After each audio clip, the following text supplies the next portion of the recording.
when the first issue's done or the second issue's done, I always look at it, I have like a panicky feeling that I have to discuss with my wife of, people are gonna read this, think I'm crazy, they're gonna lock me up. I'm gonna sit down with you and you're gonna be like, why are you so crazy?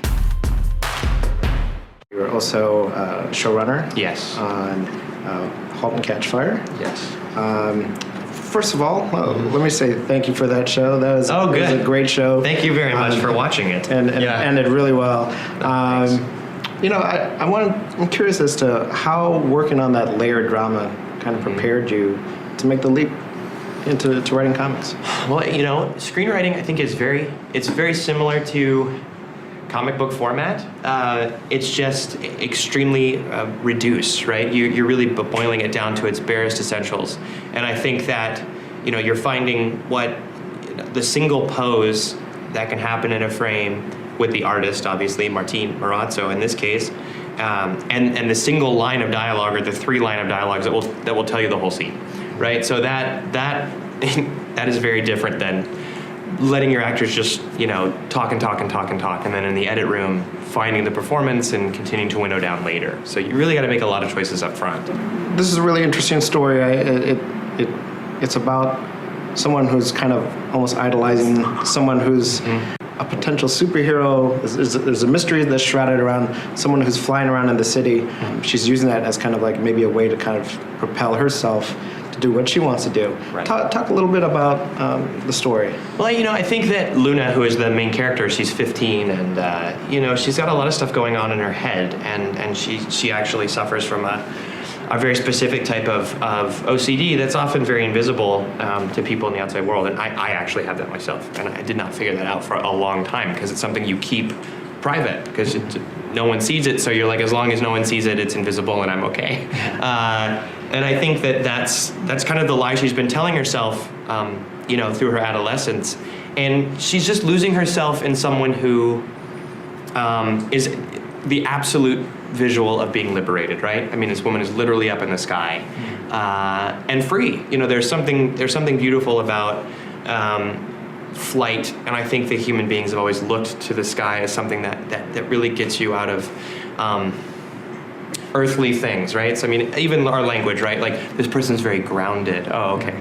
You know, like, this person is as free as a bird. I mean, you talk about all these things that our language is really designed around where we are kind of on the, is it the y-axis?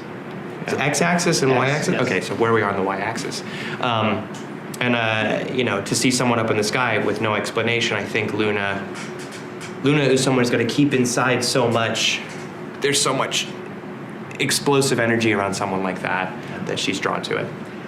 It seems like just being on a press tour like this could be potentially therapeutic and cathartic for you, as you know, the book is a little bit revelatory about you know, your own experiences. Yeah, you know, I think even in writing the story, I've never written anything about this, and it's something I only really figured out with the proper, you know, discussions with doctors and things in the last couple of years. You know, but I already had a TV show. I've got 2 sons. I'm married, a mortgage, all those things, right? And so when that comes up, you go, well, wow. You start thinking about it with your intellectual mind, and you start discussing it with people. First, you know, people who are licensed to do so, and you realize you're not crazy and broken and all those things, right? And I think that it has been therapeutic to talk about it. Now, when the comic book comes out, or like when the first issue's done or the second issue's done, I always look at it, I have like a panicky feeling that I have to discuss with my wife of, people are gonna read this, think I'm crazy, they're gonna lock me up. I'm gonna sit down with you and you're gonna be like, why are you so crazy? You know, like, and it doesn't, but that doesn't happen, thankfully. Because the story is really about that we all have our own stuff that we hide from everybody, and I think that that should be talked about more, whether it be in stories or just out in the open among people. Talk about Karen Berger, as she, this is for her imprint that you're putting this book through at Dark Horse. Talk about kind of working with her and kind of being chosen as kind of like this next chapter for her, because, you know, obviously she's a legendary editor, but you know. I mean, I feel extraordinarily lucky. I you know, stumbled into this, and I know people who really want to write comics, you know, their entire lifetimes hate stories like that, right? Because they're like, well, he just lucked into it. But I think that I had been working in TV. I'd grown up reading comics and had through college, but then had kind of moved away from it as I really focused on my job. My job kind of took over my life for a while. And I had this one idea that just seemed better as a comic book. And I reached out to somebody on Twitter, G. Willow Wilson, who writes Miss Marvel. And we were kind of mutual fans of each other at that point, following each other as one does in the 21st century. And I said, what do I do? All I said was like, how do I? And she said, you should talk to Karen. That was her answer, and it was amazing. And she put me in touch with Karen, and Karen obviously is a legend in the business. I'd heard of so many of the books she had edited and done. And we got on the phone, and I was in the writer's office for Halt, and I said, I've got this idea, and I kind of walked her through it. She said, okay, well, maybe we can talk about it more. And I really thought she was so sharp on the phone, and she just could zero into stories so well, and that's so rare when someone is not a writer themselves.